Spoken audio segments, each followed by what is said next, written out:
On my birthday, my parents handed my gift to my sister and said you don't deserve it. I just stayed silent, packed my bags, and left.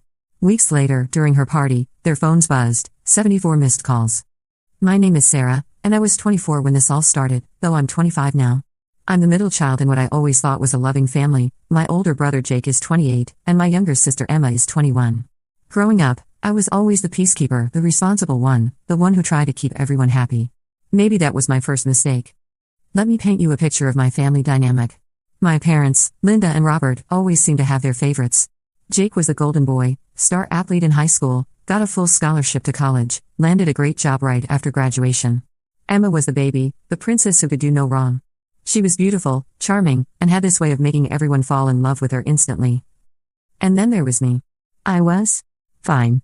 I got decent grades, went to community college because we couldn't afford to send me away like Jake, worked part-time jobs throughout school, and generally tried to stay out of trouble. I wasn't the star, but I wasn't the problem child either. I was just there. But I thought that was okay. I thought being the steady, reliable one meant something. I thought my parents appreciated having one kid they didn't have to worry about. Boy, was I wrong. The trouble really started about 2 years ago when Emma dropped out of college halfway through her sophomore year. She'd been studying art, which already had my parents stressed about her future prospects, but then she decided she wanted to find herself and dropped out to move back home. My parents were disappointed but supportive, as always with Emma. Meanwhile, I had just graduated from community college with my associate's degree and was working full-time at a local marketing firm as a junior marketing assistant while taking online classes to finish my bachelor's degree. I'd worked various part-time jobs throughout school, retail, food service, tutoring, whatever would pay the bills and fit around my class schedule. I was proud of myself. I was the first person in my family to work full-time while going to school, and I was doing it all on my own dime. But somehow, my achievement felt invisible next to Emma's journey of self-discovery. Emma spent the next year and a half basically doing nothing. She'd sleep until noon, spend the afternoons painting or watching Netflix, go out with friends in the evenings, and repeat. My parents paid for everything, her car insurance, her phone, her spending money, everything. When I asked why she got a free ride while I was working myself to death, they said she was going through a difficult time and needed support. I bit my tongue and kept working. I figured eventually they'd see that I was the one who had her life together, not Emma. Then came my 24th birthday. October 15th, a day I'll never forget for all the wrong reasons. I had been saving up for months to buy myself a new laptop. My old one was dying, and I needed something reliable for my online classes and work. I'd been eyeing this specific MacBook Pro, the 13-inch model with 256GB storage, nothing too fancy, but it would have been perfect for what I needed. It cost $1,800, which was a huge amount for me, but I'd been setting aside money for months from my emergency fund I'd been building alongside my regular savings. 2 weeks before my birthday, I mentioned to my mom that I was planning to buy the laptop as a birthday gift to myself. She got this weird look on her face and said, "Oh honey, don't buy anything yet. Your father and I have something special planned for your birthday." I was honestly shocked. My parents hadn't gotten me a special gift in years. Usually I got a card with maybe $50 and a dinner at Applebee's. But they seemed genuinely excited about whatever they had planned, so I waited. The morning of my birthday arrived, and I woke up actually feeling optimistic. Maybe this would be the year my parents finally acknowledged everything I'd been working toward. Maybe they'd finally see me as more than just the middle child who didn't cause problems. I came downstairs to find my whole family in the living room. There was a big wrap box on the coffee table, clearly the shape and size of a laptop box. My heart started racing. They'd gotten me the laptop I'd been wanting. They'd actually listened and gotten me something I needed and wanted. "Happy birthday, Sarah," my mom said, but there was something off about her tone. She seemed nervous, almost guilty. "Thanks," I said, looking at the box. "Can I open it?" My parents exchanged a look. My dad cleared his throat. "Sarah, we need to talk to you first." I should have known right then that something was wrong. But I was still caught up in the excitement of thinking they'd gotten me this amazing gift. "Emma's been having a really hard time lately," my mom started. "She's been feeling lost, and you know how important art is to her healing process." I nodded, still not understanding where this was going. "We think it would mean a lot to her if she had the right tools to pursue her passion," my dad continued. "She's been using that old iPad to do her digital art, but she really needs something more powerful."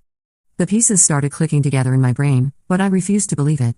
Surely they weren't about to do what I thought they were about to do. Emma was sitting on the other couch, and she had this look on her face, not quite smug, but definitely not surprised by whatever was coming. "So we decided," my mom continued, "that we should give this gift to Emma instead. You're already doing so well, Sarah. You have your job and you're so responsible. Emma needs this more than you do." The words hit me like a physical blow. I stared at them, waiting for the punchline, waiting for them to say just kidding and laugh. But they didn't. You want to give my birthday gift to Emma? I asked, my voice barely above a whisper. It's not really your gift, honey, my dad said.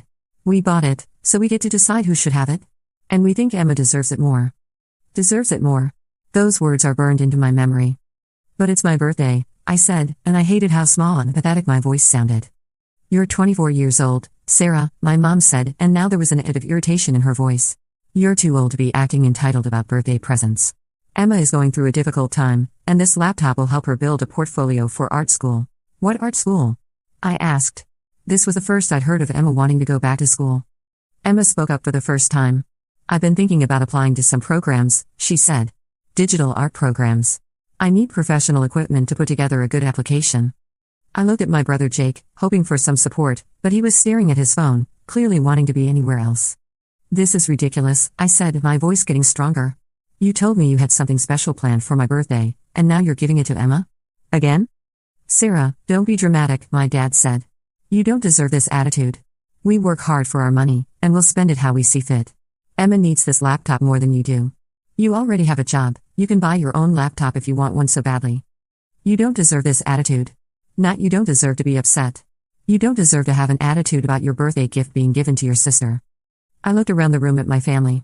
My parents looked annoyed with me for causing a fuss. Emma looked uncomfortable but not uncomfortable enough to speak up and say this was wrong. Jake was still on his phone. I realized in that moment that I had two choices. I could scream and cry and throw a fit, which would just confirm their belief that I was being dramatic and entitled. Or I could take whatever dignity I had left and remove myself from the situation. I chose dignity. Okay, I said quietly. Okay? My mom asked, surprised. Okay.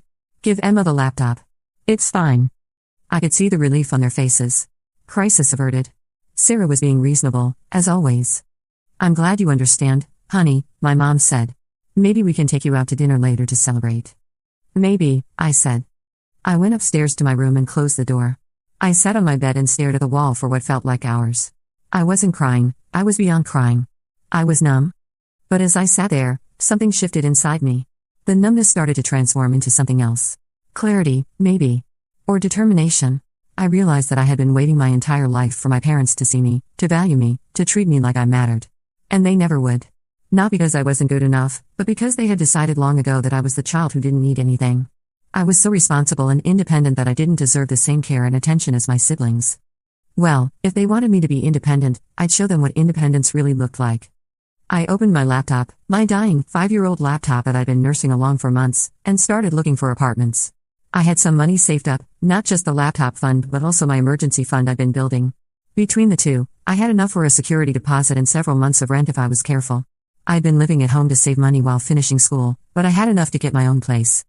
By dinner time, I had found a small studio apartment about 20 minutes away and submitted an online application. The landlord called me that evening and said that based on my employment verification and credit score, I was approved, but I'd need to come sign the lease and pay the deposits within 48 hours if I wanted it. I went downstairs for dinner, and my family was in a great mood. Emma was already setting up her new laptop, gushing about all the things she was going to create. My parents were beaming at her like proud peacocks. How's the laptop, Emma? I asked pleasantly. Oh, Sarah, it's amazing. Thank you so much for understanding. I know this is going to help me so much with my art. Thank you for understanding. Not I'm sorry this was supposed to be your birthday gift. Not this situation sucks and I feel bad about it. Thank you for understanding. I'm glad you like it, I said. After dinner, I told my parents I was going out for a drive to clear my head. They barely looked up from watching Emma play with her new MacBook Pro. I went and looked at the apartment. It was small but clean, in a safe neighborhood and within my budget. I signed the lease and paid the deposits on the spot. Over the next 3 days, I quietly started moving my things. Not the big stuff, I didn't want them to notice what I was doing. But I moved my important documents, my clothes, my personal items. Anything that really mattered to me. My parents didn't notice. They were too busy helping Emma set up her art studio in the basement and talking about her bright future. On Thursday evening, 3 days after my birthday, I packed the last of my things into my car. I wrote a letter and left it on my bed. The letter said, Mom, Dad, Jake, and Emma, by the time you read this, I'll be gone. I've moved into my own apartment. I want you to know that this isn't about the laptop. It's about the fact that you gave away my birthday gift and told me I didn't deserve to be upset about it. It's about the pattern of behavior that led to that moment. I've spent my entire life trying to be the good daughter, the one you didn't have to worry about. I worked full-time while going to school, paid my own way, never asked for help, never caused drama. And somehow, that made me the child who deserved less, not more. You told me I don't deserve things because I'm responsible and independent. Well, you're right about one thing, I'm independent. Independent enough to not need people in my life who don't value me. Don't try to contact me. When you decide that I actually matter to you as much as Jake and Emma do, you'll know where to find me. Until then, I'm done being invisible in my own family. Sarah. P.S. Emma, I hope the MacBook Pro helps with your art. Maybe you can create something about what it feels like to take things that don't belong to you. I left the letter on my pillow and walked out of the house I'd grown up in. I didn't look back. The first few weeks in my new apartment were hard, but not in the way I expected. I thought I'd be lonely and sad. Instead, I felt free. For the first time in my life, I was living in a space where I mattered. Where my needs came first. Where I didn't have to compete for attention or affection. I threw myself into work and school. Without the constant drama and emotional exhaustion of my family dynamics, I had so much more energy for everything else. My performance at work improved dramatically. I was getting better grades. I was even sleeping better. My parents tried calling and texting at first. The messages started off angry, "You're being ridiculous and dramatic," then moved to frustrated, "We don't understand why you're doing this," and finally landed on manipulative, "You're tearing this family apart." I didn't respond to any of them. Jake called once.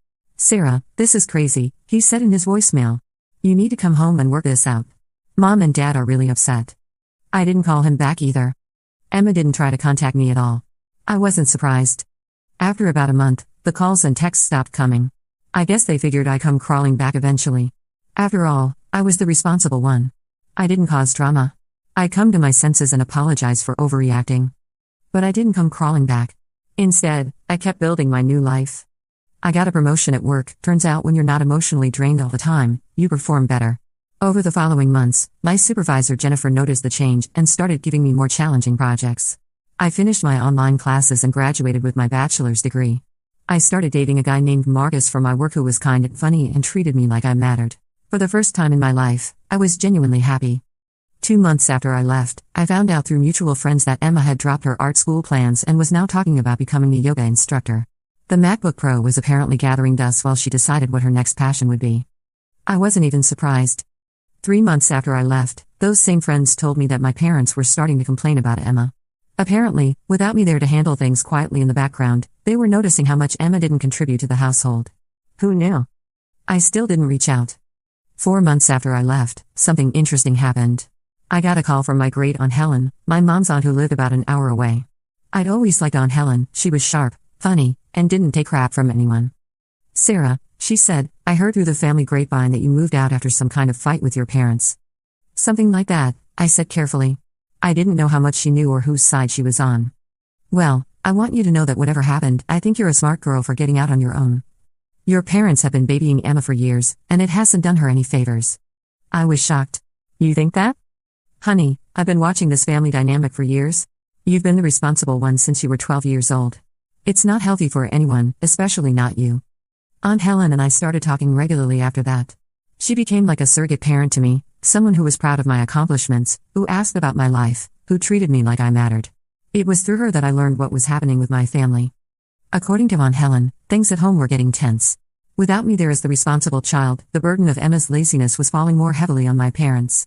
They were starting to push her to get a job or go back to school, and Emma was pushing back. There were fights. Drama.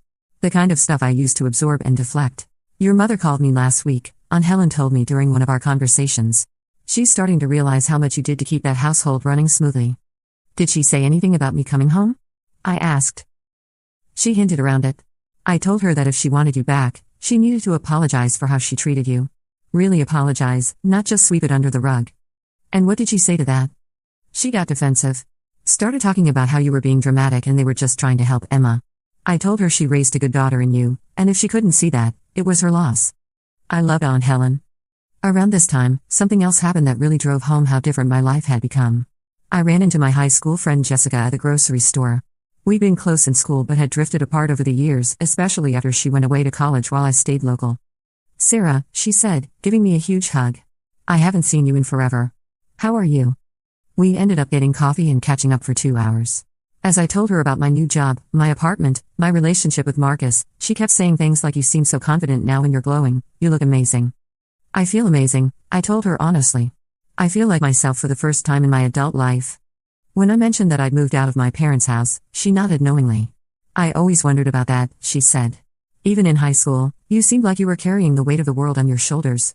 Your parents were always so focused on Emma's drama or Jake's achievements. I used to feel bad for you. It was validating to hear that someone else had noticed the family dynamic I'd grown up thinking was normal. Jessica and I started hanging out regularly after that, and through her I met a whole group of people who became genuine friends. For the first time in my life, I had a social circle that had nothing to do with my family obligations. These new friendships showed me what healthy relationships looked like. People who were genuinely interested in my thoughts and feelings. People who celebrated my successes without comparing them to someone else's. People who offered support when I was struggling without making me feel like a burden. Marcus was amazing through all of this. He never pushed me to reconcile with my family, but he also never badmouthed them. He just supported whatever decision I made and helped me build confidence in my own judgment. You know what I love about you? He told me one evening as we were walking through the park near my apartment. You never make yourself smaller to make other people comfortable. You just are who you are. I almost laughed at that, because for most of my life I had made myself smaller constantly. But I realized he was right about who I'd become.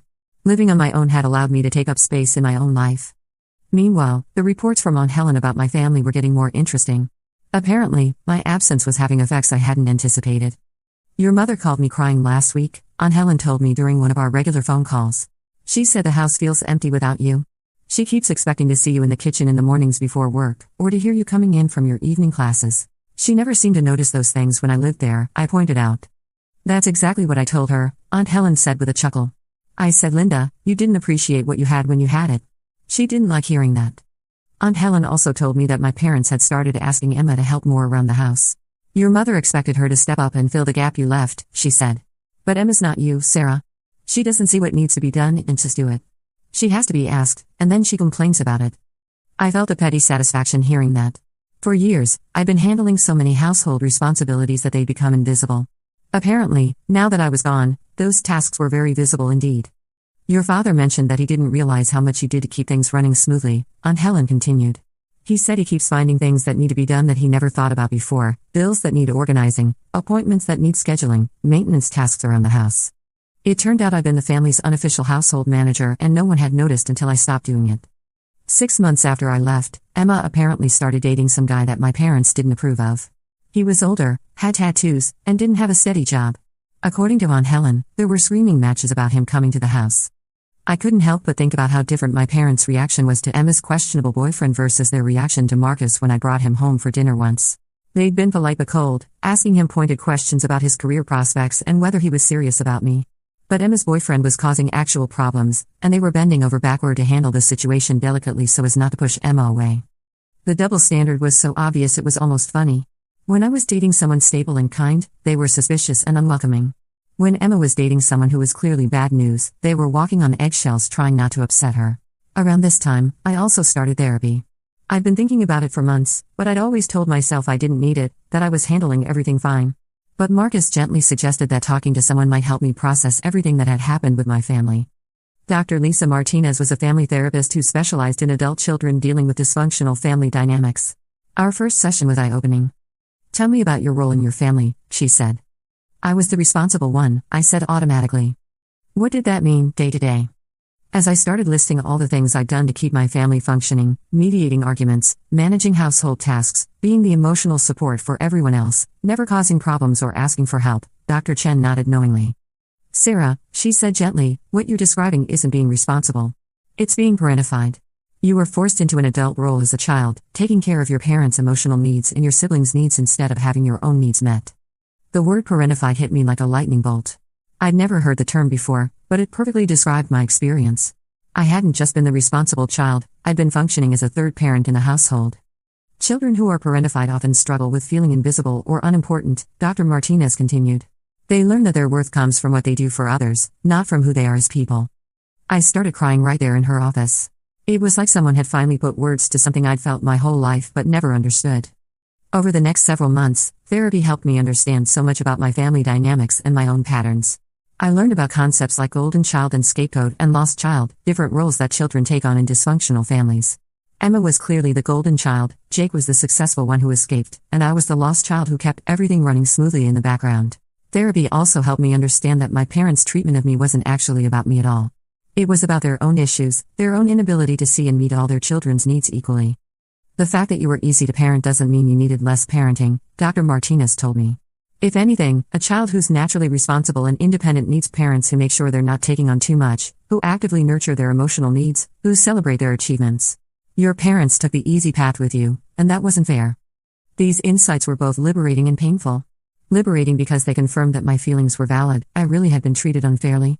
Painful because they meant accepting that my parents had failed me in some fundamental ways, and that the family dynamic I'd grown up in wasn't normal or healthy. But the therapy was also empowering. I learned to set boundaries, to recognize my own needs, to ask for what I wanted instead of just hoping someone would notice and offer. These skills were transforming my relationship with Marcus, my friendships, and my work relationships. 7 months after I left, Jake got engaged to his longtime girlfriend Rebecca. I found out through Facebook. I was happy for him, but it stung that I had to learn about it through social media. A few days later, Jake called me. Sarah, he said, I know things are weird right now, but Rebecca and I are getting married next spring. I want you to be there. Congratulations, I said. I'm really happy for you both. Will you come to the wedding? I thought about it. Will I be treated like a member of the family, or will I be treated like a black sheep who disrupted everyone's peace by having feelings about being mistreated? Jake was quiet for a long moment.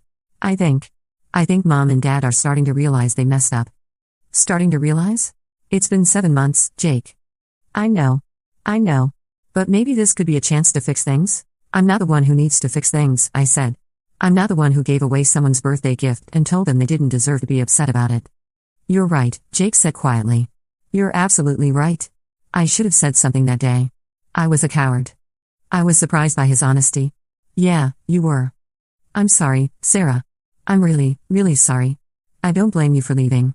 It was the first real apology I'd gotten from anyone in my family. Thank you, I said. That means a lot. Will you think about the wedding? I'll think about it. 8 months after I left, Aunt Helen called with news. Emma and your parents had a huge blowout, she said. Apparently she and that boyfriend of hers were caught doing drugs in the basement. Your parents kicked him out of the house and told Emma she needed to choose between him and living at home. What did she choose? She moved in with him. Your parents are devastated. I felt a complex mix of emotions. Part of me was sad for my parents. I knew they loved Emma, even if their way of showing it had been destructive. Part of me was frustrated that it had taken Emma actually causing serious problems for them to set any boundaries. And part of me was vindicated. This was what happened when you enabled someone instead of teaching them responsibility. How are they handling it? I asked. Not well. Your mother keeps saying she doesn't understand how both her daughters ended up so far away from her. Both her daughters. As if what happened with Emma and what happened with me were the same thing. Does she really not see the difference? I asked Aunt Helen. I think she's starting to, Aunt Helen said. But you know your mother. She doesn't like to admit when she's wrong.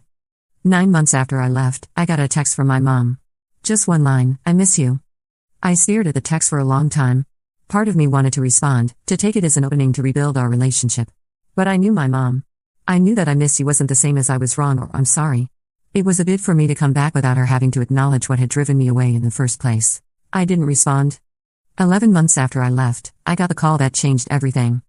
It was a Tuesday evening in early September. I was at home with Marcus, cooking dinner and laughing about something silly one of our coworkers had done that day. We were happy. Really, genuinely happy. My phone rang. It was Aunt Helen, and she sounded upset. Sarah, she said, I need to tell you something, and it's going to be hard to hear. My blood went cold. What happened? Emma overdosed. She's in the hospital. The world seemed to tilt sideways. Is she okay? She's alive, but it was close. Really close. She's been in the ICU for 2 days now. Your parents are at the hospital. I sank down onto my couch, Marcus immediately coming over to put his arm around me. What happened? I asked. From what I understand, she and that boyfriend were using something stronger than marijuana. Heroin, I think. He found her unconscious and called 911. Heroin. My baby sister, the princess, the one who was supposed to be going through a difficult time that required everyone's patience and support, was using heroin. The doctors say she's stable now, but she was unconscious for almost 36 hours. It was touch and go for a while. I have to go, I said. Sarah, wait, Aunt Helen said. There's more. More? Your parents. They're not handling this well. Your mother is hysterical. She keeps saying this is all her fault, that she failed as a parent. Your father is just broken. And they keep asking for you. Asking for me? They want you to come to the hospital. They need you, Sarah. I felt a familiar pull, the old instinct to drop everything and rush in to fix whatever crisis my family was facing. But something stopped me. Why do they need me? I asked. I'm just the daughter who didn't deserve a birthday gift, remember? I'm just the one who's too responsible to need support or care. Aunt Helen was quiet for a moment. You have every right to be angry, she said finally. But your sister might die, Sarah. Those words hit me like a sledgehammer. Emma might die. My annoying, spoiled, thoughtless little sister might actually die. I'll call the hospital and find out what's happening, I said. But I'm not rushing over there just so they can use me as emotional support while continuing to treat me like I don't matter. That's fair, Aunt Helen said. But Sarah? I think this might be the wake-up call your parents needed. I called the hospital and spoke to a nurse who told me that Emma was awake now but still in the ICU for monitoring. She was stable but the next 48 hours would be important to make sure there were no complications. I sat in my apartment with Marcus, trying to figure out what to do. Part of me felt like I should go to the hospital. She was my sister, despite everything. But part of me was afraid that if I showed up, my parents would just fall back into old patterns, using me to manage their emotions while never actually acknowledging how they treated me. I decided to wait. The next morning, Jake called me. Sarah, please, he said, and I could hear that he'd been crying. I know you're angry, and I know you have every right to be, but we need you here. How is she? Better. She's been moved out of the ICU this morning. But Sarah, Mom and Dad are a mess. They keep talking about how they failed Emma, how they enabled her, how they should have seen this coming. And they keep talking about you. About how they drove away the one daughter who had her life together. About how they need you here but they don't know how to ask after everything that happened. I felt tears starting to form. They drove me away because they told me I didn't deserve to be treated with basic respect. I know. We all know that now. Even Emma knows it. Emma knows? When she was more alert yesterday, one of the first things she said was that she was sorry about your birthday. She said she's known all along that what happened was wrong, but she was too selfish to speak up. I was quiet for a long moment.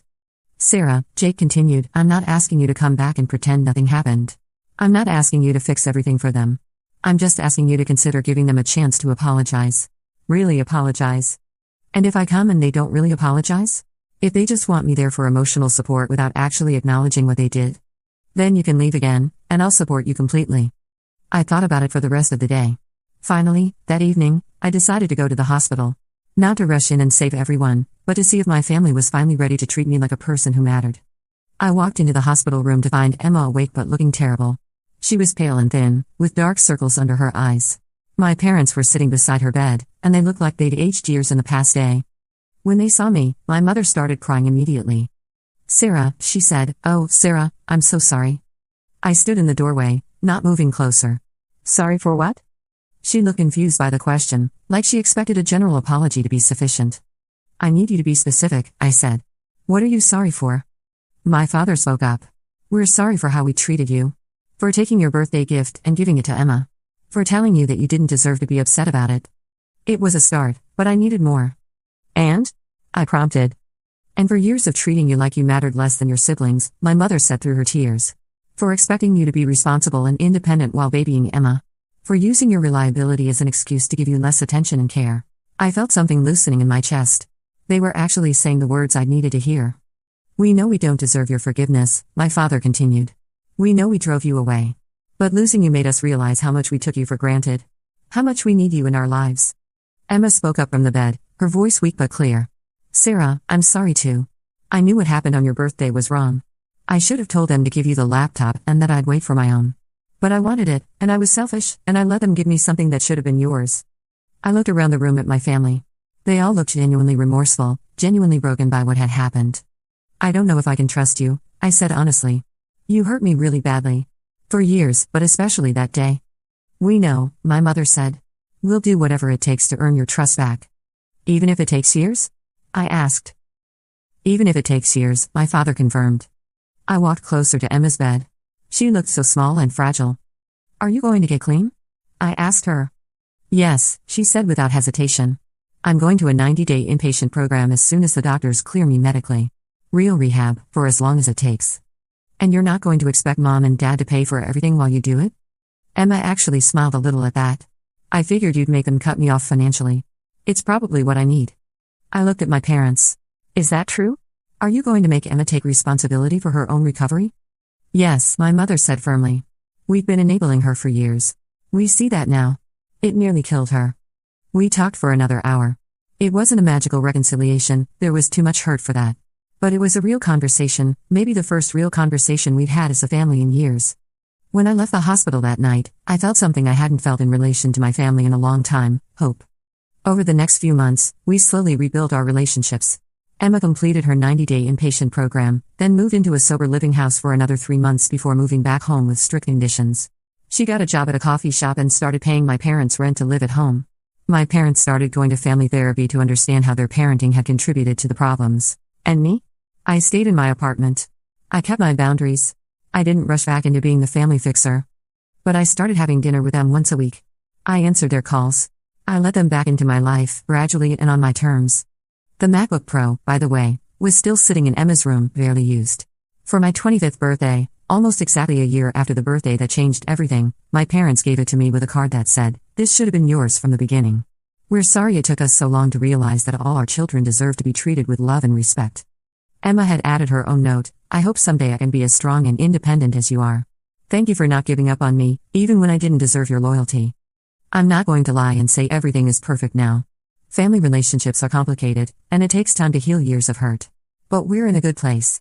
Emma has been clean for over a year now and is talking about going back to school, this time with a realistic plan and her own funding. My parents have learned to treat all their children as individuals with their own needs and deserving of equal respect. And me? I learned that sometimes you have to be willing to lose your family to save yourself.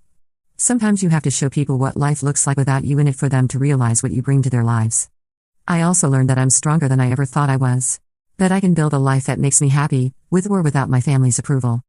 But most importantly, I learned that I deserve better than being invisible in my own family. And now, finally, they know it too. The 74 missed calls? Those came the night Emma overdosed, when my parents suddenly realized that the daughter they'd taken for granted was the one they needed most. By the time I saw them, it was too late to answer. But maybe that was for the best. Maybe they needed to sit with the reality of what they'd lost before they could truly appreciate what they were trying to get back. Sometimes the best revenge isn't dramatic or immediate. Sometimes it's just living well without the people who didn't appreciate you, until they realize what they've lost. And sometimes, if you're very lucky, that realization comes before it's too late to fix things. I got my family back, but more importantly, I never lost myself in the process. And that, I think, is the real victory.